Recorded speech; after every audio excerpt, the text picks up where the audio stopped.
Welcome to the podcast, Let the Prophet Speak. This is Isaiah, Yeshayahu 48a, that's Parak Mem Ches, the first portion. And this is Saul Weinreb, your host for the podcast. Just a quick reminder, or review.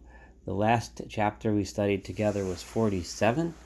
And to summarize the main points, first of all, God turned to the wealthy and powerful nations, using Babylon as the quintessential wealthy, powerful nation that ruled over others, and addressed them and said, you think that your wealth and power will guarantee that you will sit in your comfortable places forever? God said, no, you know the wheels of history don't work that way.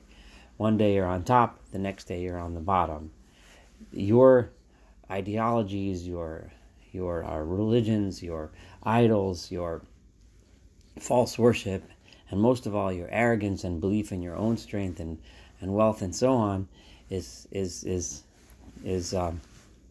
transient and will go away.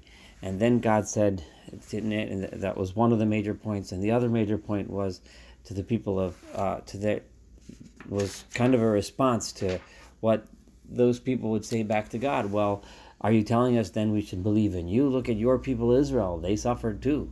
Look at them. They're right now under our thumb. We're enslaving them. They're suffering too. And they also go through ups and downs in the wheel of history. And God answered to them that no, that yes, it's true that I punished the Jewish people by removing my special protection. And I did give them to you. But no one asked you to decide to make them suffer. The suffering that you're making them is upon your heads. You decided to make them suffer. So now, in coming on the tails of that from chapter 47, we move on to chapter 48, and God turns and addresses the Jewish people, but he addresses an aspect or a group within the Jewish people, or a tendency that hasn't been addressed in detail in the recent chapters, and that is the Jewish people, of course. People of Yehuda have the belief in God, right? They're the ones who carry this message, and they're supposed to carry it to the rest of the world. And we know that unfortunately, they at many times in their history failed in this task. But God now looks at the people and says, "But we know that there are many among you who outwardly appear as Jews." Right? And outwardly profess the Jewish religion and profess the belief in God. But inwardly, they have doubt. Inwardly, they feel that they need to turn to magic and incantations and idols and whatever, because they don't have trust. They don't really believe in God, and they don't really have faith in their mission. But deep down, they might depend on other ideologies and other ideas, and aren't complete, aren't whole with God. And inevitably, this type of arrogance in Yeshayahu, as we've seen over and over again, this type of lack of faith does come from arrogance. It comes from thinking that everything is going that you somehow have the power to do something to make sure that everything will be fine, without recognizing that it's in God's hands. So you're going to look to anything you could get your hands on, whether it's magical, whether it's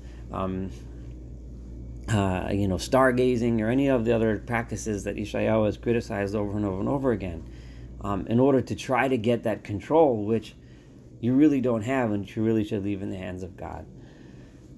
Inevitably, such people will also, because of their arrogance, also be less generous with others, because they look at the things that they acquire, the things that they have, the things that they own, as things that they need to hold on to, because they don't have faith that if they would share with others, that they would have enough for themselves. So this is an arc which Yeshayahu has repeated over and over again throughout this book. The arc that goes from lack of trust in God, which comes from and leads to, it goes in both directions, arrogance, which comes from and leads to, also in both directions, a lack of tzedakah, a lack of righteousness and empathy towards others. If you only take one idea out of this entire book, you should probably take this idea. But now let's go on to verse 1. Because God addresses these people. Shim uzos Beit Yaakov. Now, let me just point out that there's two aspects of people who appear and live as faithful Jews, at least appear that way on the outside, or try to appear that way on the outside. One is how other people look at them, and the other is how they make themselves appear on their own. In other words, how what they try to put out, the image they put out, and the other is, and this verse is going to address both. Shimuzos, God says to the Jewish people through his prophet, listen to this, Beit Yaakov, oh, the house of Jacob, Hanikraim, those who are called B'Shem Yisrael, those whom others call and say, oh, look, those are Jews, those are Israel. Umimei Yehuda Yatzau, and those that came from the waters of Yehuda, water being here a metaphor for what feeds the growth from which life comes. Hanishba'im b'shem Adonai, right? Uve'elohei Yisrael yaskiru, and those people who do swear outwardly, they go out in the streets and say, yes, I swear by the name of God, and they mention the name of the God of Israel, and so on. Right? In other words, so not only are others look at them and say, oh, those are Jews, they themselves put out that image. But however, lo be'emet, it is not with truth. V'lo b'tzedakah, and it is not with righteousness. Now, most of the commentaries translate tzedakah here differently and assume that it means in an incorrect way or sincerity. I do believe, and I've consistently said this, kind of against the grain of most of the commentaries and translators, and that is that I think that this word tzedakah is meaning the same thing that tzedakah means everywhere else in Isaiah, which is lo be'emet, not in truth, v'lo b'tzedakah, and not in righteousness. In other words, because of the idea that Yeshayahu has pounded into us over and over again, that sincerity leads to righteousness. Ki me'ir hakodesh nikro, he says in verse 2, because these are called by others, Me'ir HaKodesh, those are the people from the holy city. Oh, those are the people that come from Jerusalem. Those are the people that believe in God. V'al Elohei Yisrael nismachu. And those are the people who they themselves rely on God. At least they say so. Again, this dual aspect, the aspect of others look at them and say, oh, they're the Jews, and they themselves put out that image as if they are.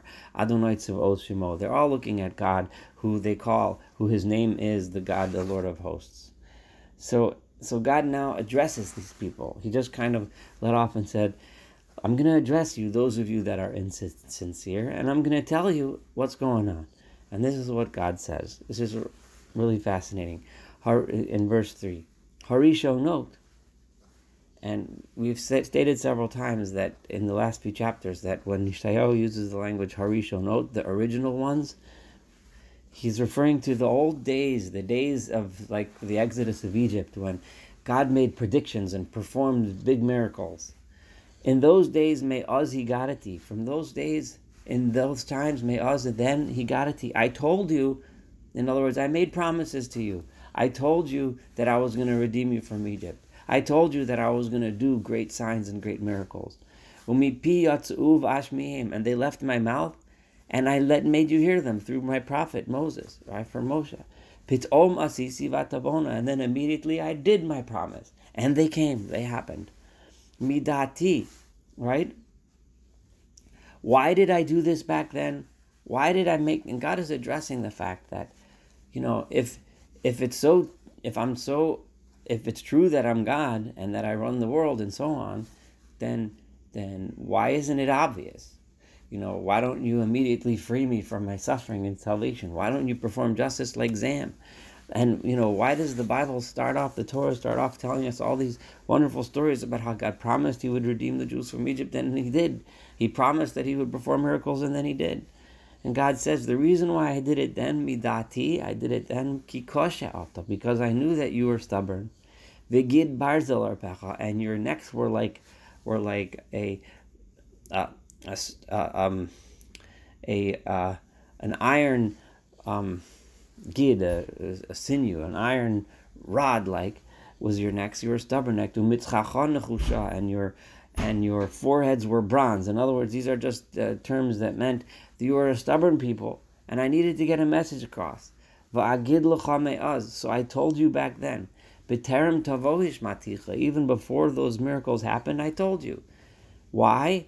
Because then I thought, pen tomar, I was afraid that if I didn't make those promises and then perform those miracles, and at the time you did not know of God, otzbi asam, I thought you might say, oh, it was my etzev, it was my idol that did these things. And they were commanded and foretold and predicted and performed by my pesel, by my nesach, by my libations to my idol, right? So therefore, back then, I acted that way. Back then, I wanted to make sure you give credit to me. So I made promises and I did miracles. Now, just as an aside, did that work? Did that method work? Right? In other words, God was saying, did that method work? We all know that what happened. They came to Sinai, received the Torah, and immediately afterwards, they went to the Pesach. They went to the golden calf. So that method clearly didn't work. But let's go back to what God says now. Shamata, you have heard about all of these things. In other words, even though you might not have been around in those days, right? However, Shamata, you know of all these things. You know these stories. You know you've heard the stories from your parents on Passover night of the story of the Exodus. But now, Chazei Kula, now you're going to have to look and watch as things unfold. The Atem and you today that are standing in front of me, Halo Tagidu, do you not still speak of these things? You can tell people, you can tell them, you can tell your children, you can tell them of what happened in the past, of how God intervened. However, now is different. Hishmaticha chadashot me'ata. Now I have been telling you something new. The Rishonot, the early ones, the times of those miracles, that was back then. That was how I dealt with you then, because I thought that I might be able to overcome your stubbornness then. But me'ata, with an ayin, from now, right, I'm telling you chadashot, a new way. Unitzurot v'lo yidatam. And these are things that have been hidden. This is a way of teaching and dealing with you, God says, that is nitzurot, things that are hidden, things that you do not know of. Another way of dealing with you. This is something new, this is different. Ata nevru. This new way of dealing with you is something that is created now, v'lo me'az. This is not something that was the old way of miracles. V'lifneyom v'lo shematam. Right? These are things that you have not heard of. This is a new way. I want you to learn this. I want you to know this, because this is what's going to help you now, God says. Right? It's good for you to tell over the stories of the past. It's important. But because those failed, I'm teaching you a new way, so pay attention. Right? V'lifneyom v'lo shematam. Pen tomar hinei datin. Because I don't want you to say anymore, oh, I already knew this. It was already predicted. I do not want that to happen. Gam lo shamata, you have not heard of these things. Gam lo yadata, you do not know of these things. He says in verse 8, I am not predicting miracles beforehand. Your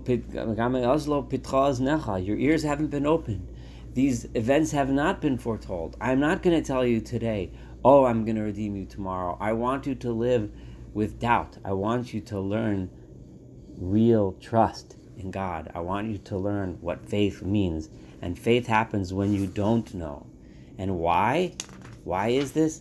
Ki yadati, because I know that if you know the future, bagod tivgod, you are going to rebel. Uposheami beten korelach. And you are one who is poshea, who is a sinner, who is negligent from the time of creation, is what you have been called from the beginning. Because that's what happened last time. When I made promises and I kept them, what did you do? You went to the golden calf. So therefore now I am doing something else. I don't want you to know anymore what's going to happen tomorrow. L'ma'an shemi, because of me. And God says, why am I therefore going to redeem you? Why am I therefore going to perform what I'm about to perform? Why am I therefore going to bring about the day of the future, the day of justice, the day of righteousness? L'ma'an shemi, because of me, a'arich api, I am going to extend my anger. In other words, I will withhold my anger. I will be patient with you. Utehilati, and because I want humanity and humankind to praise me, echet hamlach, that is why I am going to echet hamlach, I will be patient with you, right? Levilti hachritacha, and I will not destroy you because of me and my honor. Hinei tzirafticha, I have refined you, velo b'chasef, not with silver, but rather b'charticha b'kur oni. How have I tested you? I have tested you with affliction, with suffering. And the greatest suffering was not knowing when it will be over, not knowing that a miracle is going to happen tomorrow, not knowing what the future is. This is how I want you to live, because this is how I know that you will come to know me and learn what trust in me is. Lima'ani, God says, it is for me. Lima'ani, it is for me. That is why I am doing this. Ki eich yechol, because how can I go about and go ahead and see myself be profaned the way I was when I acted in the other way? When I made promises and kept them, and they were simple, what did you do? You profaned me. I will not give my honor to anyone else. And when I see that I make those promises, it doesn't work. I ended up being abused. So therefore, I am doing it differently. Thank you so much for studying 48a. Looking forward to completing 48b with you next time. Thank you for listening.